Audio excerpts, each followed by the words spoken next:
South Africans, today is your last day to submit your objection to the new proposed regulations on our state dams.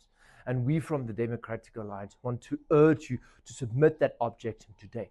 It's going to limit your right to fish on our South African dams. If you have private property, it's going to encroach on your title deeds and your rights. If you own a business next to a state dam, you'll have to sign a lease for a private-public partnership with the state. If you want to take a picture next to them, you have to assign up to 5 lease agreements with the state. So we urge on you to send your objection today so that we can show the state that we want to cherish our freedoms, want to protect our rights to be able to access our state dams.